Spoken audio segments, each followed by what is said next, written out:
자, 영이 강건해야 육도 강건합니다. 땅의 전쟁을 하늘의 전쟁으로 바꾸어서 발상의 전환을 할 때 내 모든 핍박이 양육이 되어서 즐거워하게 되고 영육이 강건하게 된다는 것이에요. 그러면 남은 자손이 된다는 것이죠.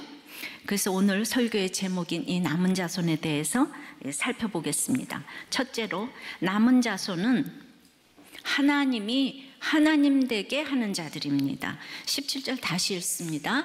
용이 여자에게 분노하여 돌아가서 그 여자의 남은 자손 곧 하나님의 계명을 지키며 예수의 증거를 가진 자들과 더불어 싸우려고 바다 모래 위에 서 있더라. 12장에는 하늘에서 내어 쫓긴 용이 남자를 낳은 여자를 박해하는 내용이 있었어요. 그러니까 여자인 이 교회는 사단에게 박해를 받지만 하나님은 3년 반 동안 광야에서 그 보호를 하신다는 내용이었어요. 근데 오늘 본문 요한계시록 12장 17절은 그 여자를 넘어서 사단이 그 여자의 남은 자손과 싸우려고 한다는 내용이에요. 그럼 여자에게 남은 자손은 누구인가요? 예수님이 초림에 오실 때도, 초림으로 이 땅에 오실 때도 사단은 교회를 핍박했습니다. 근데 이후에 사단은 계속해서 대를 이어가는 교회를 핍박했어요. 특히 문자적으로 남은 자손인 이 재림과 가까운 시대에 이 신약교회와 더불어 싸우려 하고 있어요. 하나님은 택함을 받은 자신의 백성들을 양육해 가십니다. 하나님의 택함을 받은 자들이 양육되어지는 것을 아주 사단은 분노합니다. 그 여자의 남은 자손들이 하나님의 자손이 분명하기 때문에 사단이 싸우려고 합니다. 여러분들이 분명하지 않으면 사단이 싸움도 안 걸어요. 사단이 거들떠도 안 봐요. 이 세상은 하나님이냐 사단이냐 둘 중에 하나예요. 중간지대는 없어요. 예, 오늘 잘 들으셔야 돼요.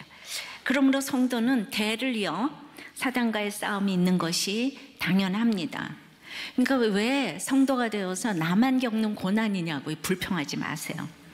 근데 계시록 17장 14절에 보면 그들이 어린 양과 더불어 싸우려니와 어린 양은 만주의 주시어 만왕의 왕이심으로 그들을 이기실 터이요 또 그와 함께 있는 자들 곧 부르심을 받고 택하심을 받은 진실한 자들도 이기리로다. 이제 구원받은 자들을 대표하는 상징적인 수인 14만 4천 명이 나왔었습니다. 예, 그런데 지금 이제 이 첫 번째 대지와 같은 하나님을 하나님 되게 할 자들이 구원받은 자들이고, 예, 이제 성도인 거죠, 그죠? 예, 지난주에 들었던 것처럼 어떤 그 강 같은 조류에도 떠내려가지 않게 하시는 하나님 때문에 하늘과 그 가운데 거하는 자들은 즐거워하라고 명령하십니다. 근데 인간의 힘으로는 이 조류를 거스르는 것은 불가능합니다. 그런데 여러분들 이게 참 조류가 좋잖아요. 뭐 마약도 있고 뭐 여러 가지 이제 강같이 흘러 떠내려가는 게 맨 처음에는 좋아도요, 한참 떠내려가다 보면은 즐겁지가 않아요.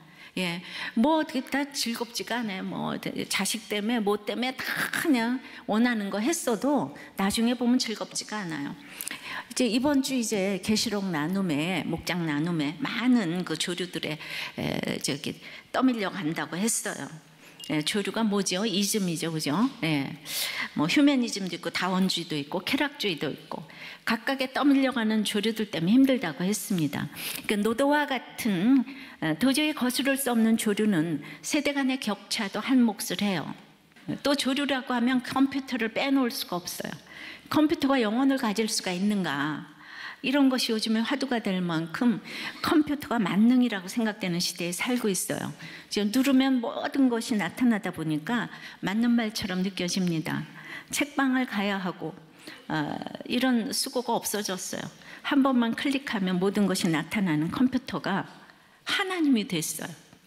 이러한 시대에 조류에 휩쓸려가지 않기란 우리의 힘으로는 불가능합니다. 컴퓨터의 종교화 시대가 도래했어요. 근데 제가 컴퓨터 할 줄을 몰랐죠. 그래가지고 그 큐티 노트에다가 그냥 0.5, 0.5, 0.4, 0.3 점점 가는 볼펜 있잖아요. 그걸로 깨알같이 큐티 노트를 쓰는 거예요. 그거 한 건 가지고 이제 큐티 나눔하러 댕겼는데, 그러니까 저도 절대로 컴퓨터 배울 사람이 아닌데 신대원 가니까 숙제를 안 받아요. 이게 쓴 거를 막 너무나 막 무시를 하면서. 그런데 또 우리 사역자 중에서도 어떤 대형교회 갔는데 사역자 회의를 하는데 딱 노트북을 딱 들고 앉았는데 이분만 공책에다가 이렇게 필기하려는데 너무 열등감이 들었다 그러더라고요. 저는 열등감까지는 안 들었는데 우리 둘의 차이예요. 예. 저는 이걸 잘하니까 하는데 근데 이제 숙제를 해야 되니까. 그래서 진짜 컴퓨터에 종교화 시대가 도래했어요.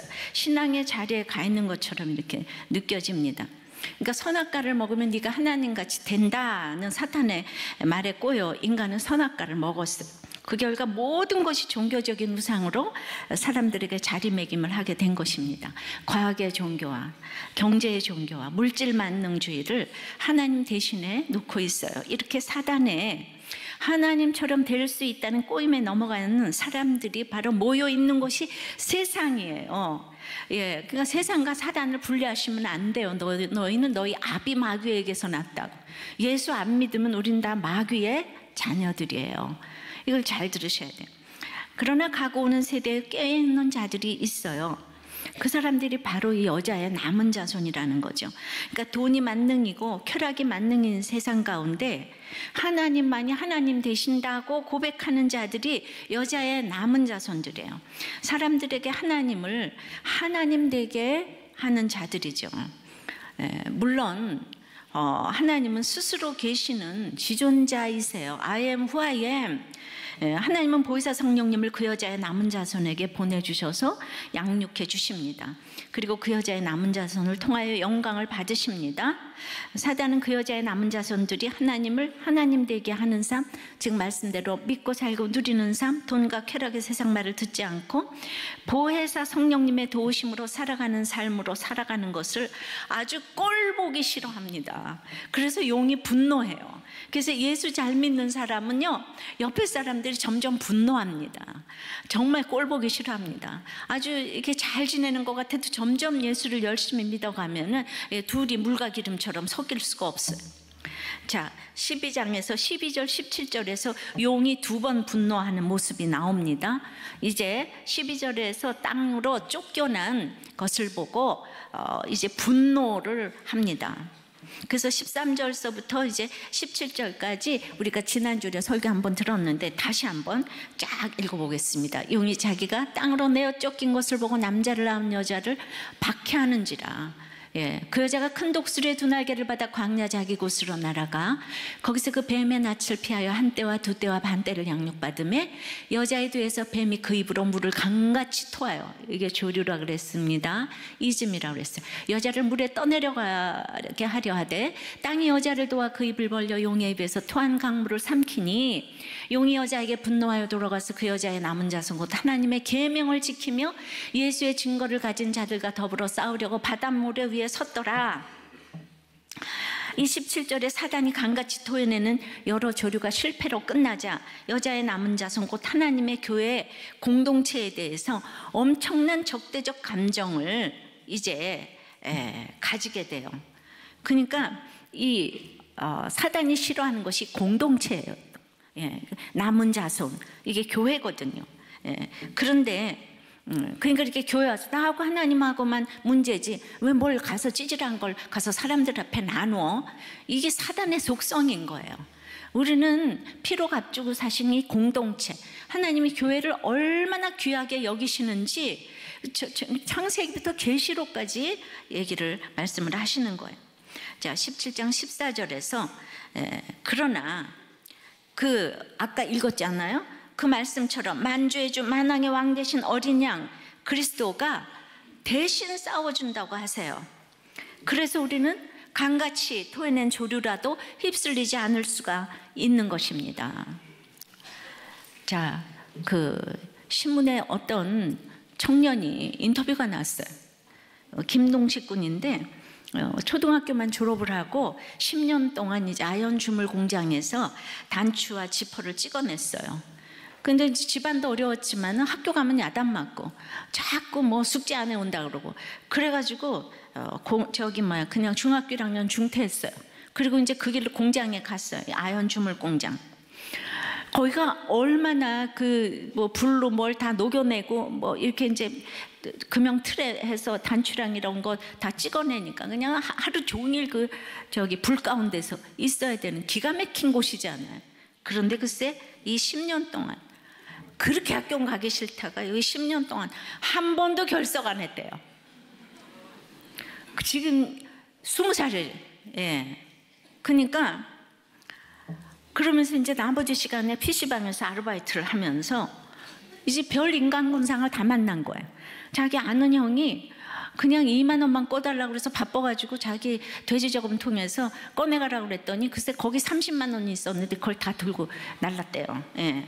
그리고 이제 또 야동을 즐기던 이 할아버지도 봤고 조폭도 만났고 노래방 도우미도 보면서 이 김동식 군이 지금 뭐가 됐냐 하면 작가가 됐어요. 그 베스트셀러 작가가 됐어요. 예. 그래서 기자가 그럼 이때의 경험이 소설에 반영이 됐을까요? 물었어요. 이 청년이 한 얘기를 잘 들어보세요. 나는 지금 말했던 그분들에게 모두 친절하게 대했다 그래요. 어저께 이렇게 초호님도 상사가 부하가 상사에게는 언제나 탁월하십니다. 훌륭하십니다. 맨날 이거를 맨날 저기 이렇게 연습을 하고 갔는데 한참 가다 보니까 진짜 사장이 탁월하게 보이더래요. 그래서 그분이 승진을 하는 게 아닌가 뭐 이런. 예. 근데 얘도 그러는 거예요. 이 10살 저 중학교 1학년 하고 간 아이가 모두 친절하게 대했대요. 그 사람들이 옳지 않다고 생각하면서도 웃으며 거리낌 없이 지냈대요. 그렇다면 나도 결국은 그들과 같은 사람이 되는 걸까? 이런 의문으로 쓴 이야기가 있다고. 하나의 책 주제인 거예요. 그러면서 범죄자든 누구든 모두에게 가리지 않고 친절하게 대하는 청년은 과연 착한가 착하지 않은가를 묻는 소설이었다. 이거 우리가 말하는 성품인가 믿음인가 이거잖아요. 이러면 베스트셀러가 되더라고. 우리도 꽤 어록을 녹여가지고 삶에 적용해서 쓰면 얘가 교회 나가는 것 같지 않은데요. 그러면서 기자가 평화기를 가볍게 읽히면서도 자기와 우리 사회를 향한 무거운 물음표를 던지는 글이라고 평했어요. 여러분도 좀 써보시죠. 예, 무거운 물음표를 던지는 글을 좀 써보시죠. 근데 이 글이 베스트셀러라고 하니까 정말 제가 뭐든지 베스트셀러가 되는 건 성경의 그 원리가 있더라고요. 항상 세상의 경험들이 선생님이 되어서 가볍게 읽히면서도 자신을 돌아보게 하는 글들을 써냈다는 거예요. 얼마나 맞춤법이 틀렸겠어요. 심하게 틀렸는데 틀린 글을 인터넷에 올리면서 이틀이나 사흘에 한 번씩 18개월간 350편을 쏟아냈는데 어느 날 자고 일어나니까 베스트셀러 작가가 되어 있다는 거예요. 예. 이거 가장 큰 최대 일간지에 막 전면으로 인터뷰가 나왔어요. 그러니까 세상에서도 밑바닥 삶을 경험하는 것들이 귀한 경험이 되어서 도리어 세상 조류를 거스릴 수 있다고 보여지는 거죠. 그죠? 예. 근데 그에게, 그 청년에게 약은 10년 동안 공장에 다니면서 규칙적으로 출근하고 퇴근했던 거. 예. 그래서 그래가지고 자기가 이제 돈을 벌었다는 거. 60만 원에서 시작해서 이제 130만 원 받다가 지금은 180만 원 이렇게 받는데 그거를 이제 벌 수 있어서 좋았고 번 만큼 소비할 수 있어서 쇼핑할 수 있어서 너무 축복이었대요. 뭐 집세 20만 원, 엄마한테 20만 원 이러고 다 내면 나중에 자기가 쓸 거 20만 원밖에 없는데 이렇게 자기가 벌어서 쓰니까 아주 그냥 이게 축복이었다는 거예요. 자기가 인내심이 없어서 학교도 안 갔는데 나도 꾸준히 뭔가 할 수 있다는 것을 증명한 것 같아서 개인적으로 이제 뿌듯했다고 하는 거예요. 무엇을 10년 동안 한다는 것은 다른 것도 할 수 있다는 것을 이렇게 보여주는 것 같아요. 그래서 이 아이가 뭐라 그랬냐면 그게 약이었는데 자기한테 독은 날마다 기계만 병원만 쳐다보고 있으니까 자기가 인간관계를 못하고 관계가 잘 안 된다는 거. 그러니까 얘도 이제 예수 믿어야죠. 요 세상의 조류를 여기까지만 이제 저 거슬렸지만 이제 공동체가 없으면 안 되는 거죠. 하여튼 세상의 조류도 이렇게 이제 정말 그 밑바닥 삶을 경험해야 되는데 마찬가지로 영적으로도 환난과 핍박이 진정한 세상 조류를 이겨낼 수 있는 힘을 주는 것이랍니다. 특히 교회 공동체가 우리에게 막강한 힘을 준다고 생각합니다. 그래서 12장 12절에 그러므로 하늘과 그 가운데 있는 거하는 자들은 즐거워하라. 그러니까 이제 남은 자손이 하늘과 이제 있는 가운데 거하는 자들, 이 남은 자손이 즐거워하기 때문에 사단은 그 공동체 때문에 졌다고 지금 생각을 해요. 그래서 그 하나님의 교회 공동체를 공격합니다. 그런 분노의 감정은 용으로 하여금 전쟁을 일으키게 만들었어요. 그러니까 17절에 용이 전쟁을 하려고 하는 대상은 여자의 남은 자손이라고 했어요. 그리고 바다 모래 위에 섰다고 했는데 용이 여기서 바다 모래 위는 수많은 인류가 생존하는 역사의 현장을 말해요. 그래서 재림을 앞둔 하나님의 교회 공동체에 수많은 핍박과 어려움이 있었습니다. 그리고 하나님의 교회 공동체에 더 혹독한 고난이 오게 됨을 말씀하고 있어요. 그래서 남은 자의 고난이 끝이 없다는 것을 보여주고 있습니다. 무섭죠? 막 이래요. 그래서 6년 전에 계시록 설교할 때 1000명이 빠져나갔다 그랬죠? 유일하게 맨날 1000명씩 늘었는데 그때만 1000명 빠졌어요.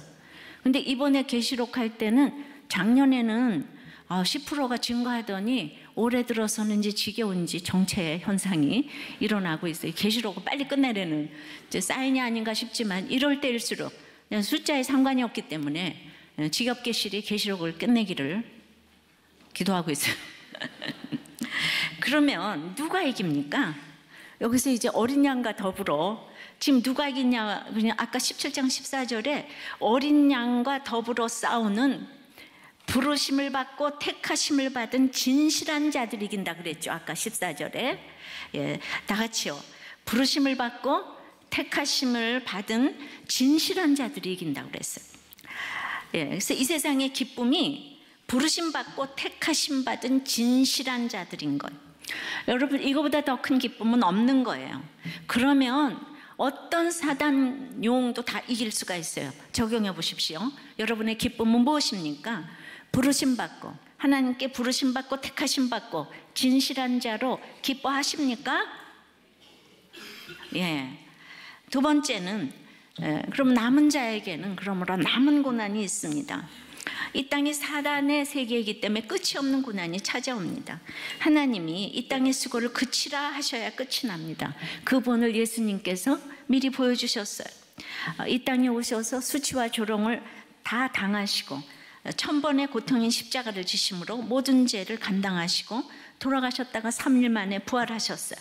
사도 바울은 이 그리스도인들이 받는 고난을 영광으로 생각했습니다. 주님이 자신을 충성되이 여겨 고난을 주셨다고 고백을 합니다. 골로새서 1장 24절에 내가 이제 너희를 위하여 받는 괴로움을 기뻐하고, 그저 내가 이제 너희를, 그 남은 자인 너희를 위하여 받는 괴로움을 기뻐하고 그리스도의 남은 고난을 그의 몸된 교회를 위하여 내 육체에 채우노라. 그러니까 우리는 몸된 교회를 위해서 고난을 채우는 것이 아니라 내 욕심을 이제 채우기 때문에 고난을 당할 때가 이렇게 참 많이 있습니다. 그러니까 바울 사도는 예수께서 교회를 위해 하고자 하셨던 그 예수님의 남은 고난을 내 육체에 채운다고 했어요. 그래서 예수님을 위해서 내 몸에 예수님의 흔적을 가지시기를 원해요. 그러니까 여러분들이 이렇게 보세요. 너희를 위하여 목자가 돼가지고 너희를 위하여, 이제 너희를 위하여 공동체잖아요. 너희도 받는 괴로움을 위하여, 괴로움을 기뻐하고, 그러니까 이제 모건이 받는 괴로움을 그냥 너 때문에 내가 기뻐하고 그 남은 고난을 내 육체에 채우겠다. 그러니까 이제 목자가 돼서 목사가 돼서 여러분들이 받는 괴로움을 내 육체에 채우면서 기뻐하겠다. 이게 목자의 태도고 부목자의 태도고 이 모든 직분자의 태도예요. 여러분들이 그런데 우리는 정말 아니 내가 미쳤어요? 이러고 싶죠, 그죠? 근데 그게 부르심 받고 택하심 받고 진실한 자들이 그래야지 이긴다는 거예요. 그래야지 그 기도 제목이 이긴다는 거예요. 그냥은 안 된다는 거예요. 육체로 당하는 것이 집에서든 교회에서든 복음의 일꾼된 자세인 거예요. 그러니까 우리는 어떤 환경에서도 풍성하든 뭐 어떤 사건마다 일마다 때마다 두려워 떠는 사람들을 위해서 우리의 남은 고난을 채워야 하는 거예요. 우리 믿어도 두려운 게 많아요. 예. 그래서 떠는 게 많아요. 일어나지도 않을 일 가지고 지금부터 염려하는 사람들이 교회도 너무나 많이 있어요. 예. 그래서 지금 이제 목장에서 아이들 공부 때문에 승진 때문에 또 뭐 병 때문에 또 돈 때문에 집 때문에 이렇게 남편이 또 폭력을 행하고 이러면 우리는 그냥 너무너무 떨리고 무섭고 그러잖아요. 고난은 싫어, 그죠? 고난은 목사님이나 받아요. 다 같이 외쳐볼래요? 고난은 목사님이나 받아요? 아유, 양심은 또 있어가지고 그건 또 따라하지 않으시네. 어머, 약간의 예의가 있으시네. 맨날 고난은 목사님이나 받아요. 은혜는 내가 받을게. 이게 주제가였는데, 근데 제가 맨날 그렇게 이제 되기를 나도 모르게 맨날 얘기를 했는데 날이 갈수록 그 말이 저에게 이렇게 다가오는 거예요. 그리고 정말 그렇게 되기를 제가 원하는 마음이 있어요. 고난은 내가 받고 여러분들은 은혜 받고, 천국 갈 때까지 그게 진짜 변하지 않았으면 좋겠고, 고난은 혼자서 내가 다 짊어지고 갈 테니까 여러분들은 제발 예수 믿고 나하고 천국에서 만나자. 근데 그걸 위해서 나도 어떤 값을 치러도 좋겠다, 이 생각이 제가 들어요. 또 이제 암 걸리고 나서 너무 이제 지옥 고통을 겪어보니까 이 세상에 또 내려놓을 게 또 많아지더라고요. 그러니까 말은 또 이제 하고 볼 일인 거예요. 여러분들이 내 고난 네 고난 굉장히 비교하지만은 잠깐이에요, 이 땅에서 당하는 것이. 그러니까 여러분들이 이렇게 정말 힘들고 어렵고 염려되고 걱정되고 하는 목장 식구들이 많이 있잖아요. 그럼 우리는 그냥 아우 또 그 얘기야, 지겨워, 그죠? 또 그 얘기야. 그래서 여러분들을 훈련시킬 사람은 오직 새끼들밖에 없어. 새끼들은 그냥 20년을 지겹게 해도 또 참아. 그 마음으로 목장 식구들을 섬겨봐요. 근데 새끼들 때문에 힘든 사람들은 그게 잘 섬겨지더라고, 목장에서. 근데 아닌 사람들은 이유가 많아. 너무너무 내 설교 이상하고. 이상하지, 그죠? 여러분들 고난이 없는데 어떻게 내 설교가 이상하지 않겠어요? 내 설교가 이상하면 다 뭐 안 와도 괜찮아요. 가는 사람 안 맞고 오는 사람 안 맞고. 그러니까 저는 진짜 한 영혼이라도 천하보다도 귀한 영혼을 주님께 인도하는 게 저의 사명이고 그게 기쁨이에요. 그러니까 여러분들의 때문에 받는 괴로움을 제가 이제 기뻐하고 갈 수 있는 마음을 이렇게 주시는 거예요. 예, 날로. 근데 우린 하나님의 이런 사랑이 너무 싫잖아요, 그죠? 이 세상에서 가장 기쁜 것은 여러분들이 원하는 대로 돈이나 명예나 지위가 아니고 가족과 건강이 아니고 오직 오늘 부르심 받고 택하심 받고 진실한 자, 이게 이 세상에서 가장 기쁜 거예요. 예. 다른 말로 하면은 하나님께 사랑받고 택함 받고 쓰임 받는 것이라는 거 알아야 돼요. 내가 이 땅에서도 과장한테 사랑받고 택함 받고 쓰임 받는 것보다는 사장한테 택함 받고 사랑받고 이제 저기 쓰임 받는 게 좋죠. 그런데 온 이 우주 천지 만물을 지으신 하나님께 사랑받고 택함받고 쓰임받으면 최고 아니에요? 그렇게 사랑받으면 그 다음에 필요한 것들은 다 주신다 이거예요. 제가 어떻게 돈으로 이 교회를 짓습니까? 그게 내 겁니까? 예, 잠시 후에 또 이게 누구한테 갈지 모르죠, 그죠? 그러니까 이게 인간이 할 수 있는 게 아니잖아. 그러니까 내가 이게 사랑받고 택함받고 그냥 쓰임받고 이게 너무 고맙다 그러니까 부수적으로 이 교회를 주셨잖아요. 근데 이건 또 절대로 내 것이 아니잖아요. 그러니까 여러분들이 그냥 돈 하다가 맨날 구두가게 하나 가서 구두 하나 줘, 빵가게 하나 가서 빵 하나 줘. 여러분들은 창조주 하나님의 택함 받은 자라고요. 상속자인데 뭘 상속자가 가가지고 저만한테 가서 구두 하나 줘, 치사스럽게 말이야. 갑자기 치사한 생각이 들죠? 자, 기도를 좀 다르게 합시다. 예. 그러니까 택함 받은 자는 어떤 환경에서도 쓰임 받아요. 좋은 환경, 나쁜 환경이 없습니다. 하나님의 독생자 예수 그리스도께서 죄인이 받는 십자가의 치욕적인 형벌을 받으셨어요. 그러니까 이 예수님의 사랑과 은혜가 깨달아진 사람은 남은 자손이 되어서 어떠한 실패와 슬픔도 감당 못할 것이 없게 되는 거죠. 그러니까 여러분들이 이게 은혜를 깨달아야 되는데, 그러니까 남은 자손으로서 내 몸에 그리스도의 남은 고난을 채우는 것은 쓰임받는 큰 영광임을 깨닫게 된다는 거죠. 이게 고난의 동참자가 돼야지 영광에도 동참자가 된다는 것입니다.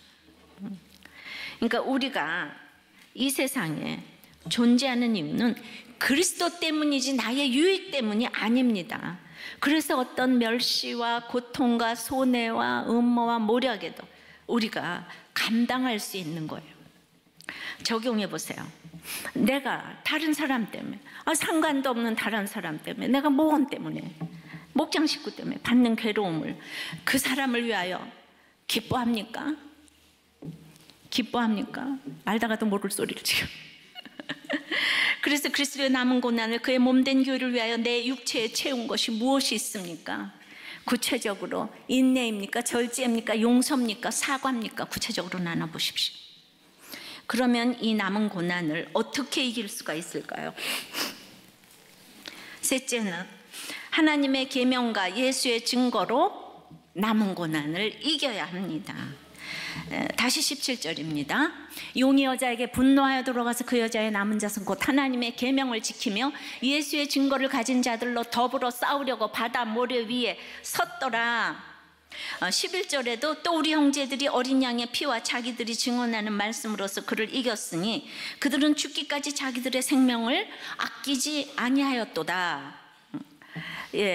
그 11절에 이 증언의 말씀을 인하여 하나님의 백성들이 사단을 이길 수 있었던 것처럼 여자의 후손들도 말씀과 증거로 승리할 수 있다는 확신을 주십니다.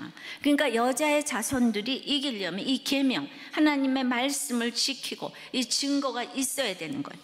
하나님을 하나님 되게 하려고 애쓰기 때문에 우리가 핍박을 당하는 거예요.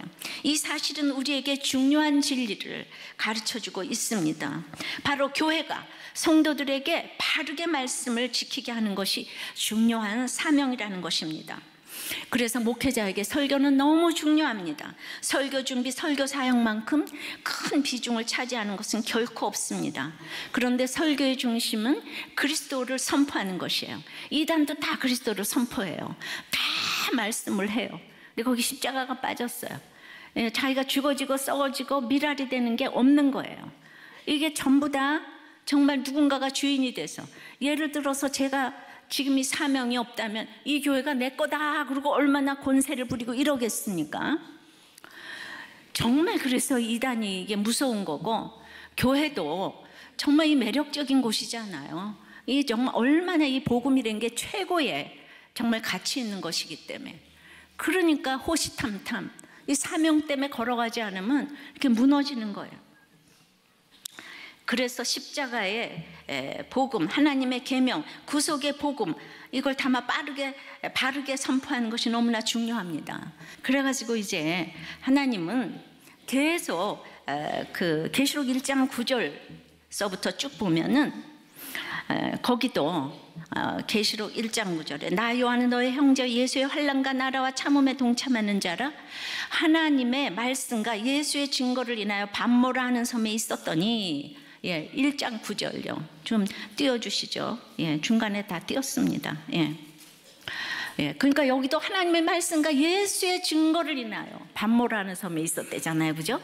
그 다음에 9절에도 다섯째 인을 떼실 때 내가 보니 하나님의 말씀과 저희의 가진 증거를 인하여, 여기도 말씀과 저의 가진 증거를 인하여, 또 이제 11절에도 또 여러 형제가 어린 양의 피와 자기의 증거하는 말을 인하여 저를 이겼으니 여기도 자기 증거하는 말을 해놔요. 사도행전 4장 20절에도 우리는 보고 들은 것을 말하지 아니할 수 없다 하니. 그러니까 사도 요한도 또 사도행전에서 베드로와 요한도 보고 들은 것을 증거하지 않을 수가 없었다는 거예요. 그러니까 남은 자손은 남은 고난을 이렇게 계명과 증거로 전해야 되는 거예요. 그것이 바로 말씀과 계명이 있고 내가 살아낸 이 증거가 있어야지 바로 남은 자손으로 이기는 삶을 살 수가 있는 거예요. 계시록 20장 15절에도 누구든지 생명책에 기록되지 못한 자는 불못에 던지우더라. 생명책에 기록되지 못한 자들은 심판을 받게 되죠. 근데 남은 자들은, 여자의 남은 자들은 생명의 부활을 경험하게 돼요. 그래서 저들은 하나님의 계명과 예수의 증거를 가지고 하나님을 하나님 되게 한 자들이었기 때문에 생명책에 기록되는 거죠. 그래서 남은 자손으로서 남은 고난으로 어떻게 말씀으로 계명으로 싸워 이겼는지 수없는 간증이 우리들께 울려 퍼졌어요. 그죠? 오늘도 아까 했잖아요. 그죠? 저 또한 30대 때 남편의 죽음을 통해서 과부가 됐죠. 과부 전에도 고난이었고 과부가 된 것도 고난이었고 과부 목사인 지금도 육체의 남은 때를 고난으로 채우고 있는 것 같아요. 그러나 항상 이길 수 있는 말씀을 주셔서 여러분들이 다 기억해요. 저의 사건과 말씀을. 그죠? 그 남은 자의 영광을 보여주십니다. 그래서 우리들 교회만 해도 영광이고 큐티 성교회만 해도 영광이에요. 말씀 묵상과 가정 중수를 위해서 제 육체의 남은 고난을 채워야 하는 것 같습니다. 그냥 앉으나 서나 소원은 우리 교회고 말씀 묵상이고 중수. 그것 때문에 제가 누가 되는 일이 절대로 있어서는 안 되는 거예요. 오직 정말 꿈에도 소원은 통월이 아니고 정말 교회를 위해서 이렇게 눌리는 그 마음인 거예요. 현재의 고난은 잠깐이요 장차 이루어질 영광은 좋게 비교할 수 없다고 했기 때문에 정말 잠깐인 것 같아요. 제 나이가 꽤 됐지 않아요? 잠깐이. 근데 남편 갔을 때부터 계속 이 얘기를 하고 왔어요. 전 지금 와서 하는 게 아니에요. 옛날에도 저한테 고난을 주시라고. 그리고 저 남편이, 저는 제 생명 걷어가고 우리 남편 구원해달라 그랬잖아요. 아니 그거는 고난의 클라이막스 아니에요. 제 생명을 내놨는데. 그러니까 이제 정말 저한테 고난 달라는 게 별로 두렵지 않아요. 하나님이 나를, 내가 하나님께 사랑받고 택함받고 쓰임받고, 이거 최고인 거 아시죠?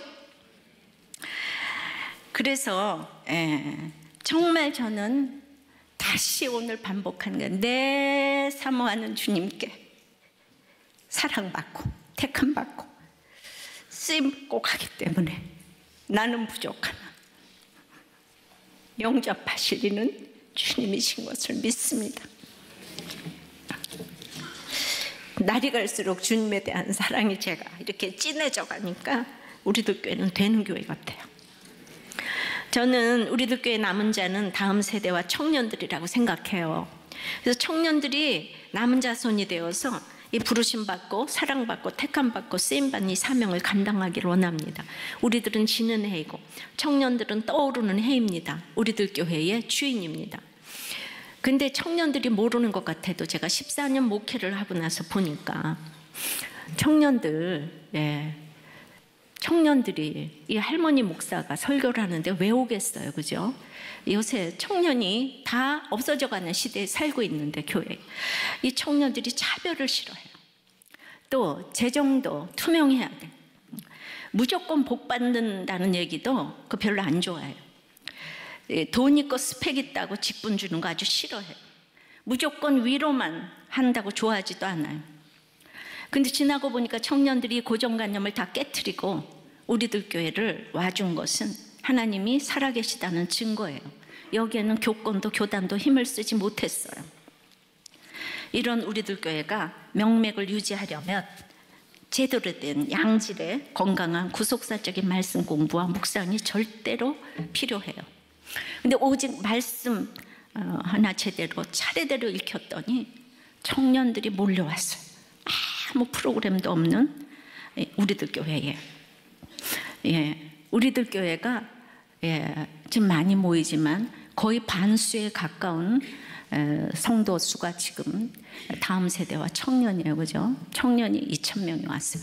이거는 전체 성도 수의 반이 다음 세대라는 것은 너무 이거는 소망 있는 교회 아닙니까? 우리들은 다 이제 늙어가잖아. 우리 주인공들이 이렇게 서서 나중에 천국 가서 여기서 그냥 한국 교회를 밝히고 우리도 교회를 밝히면 제가 그 소원으로 지금 하루하루 이렇게 사는 것입니다. 내 백은 작년도 아니고 바로 이 다음 세대 청년들입니다. 청년들이 이렇게 찾는 교회가 진짜 남은 자 교회라고 생각을 합니다. 이제 청년들이 모두 남은 자손이 되기를 간절히 바라고 이 청년들이 기둥이 되어서 우리도 교회와 한국 교회를 밝혀주기를 바랍니다. 말씀을 맺습니다.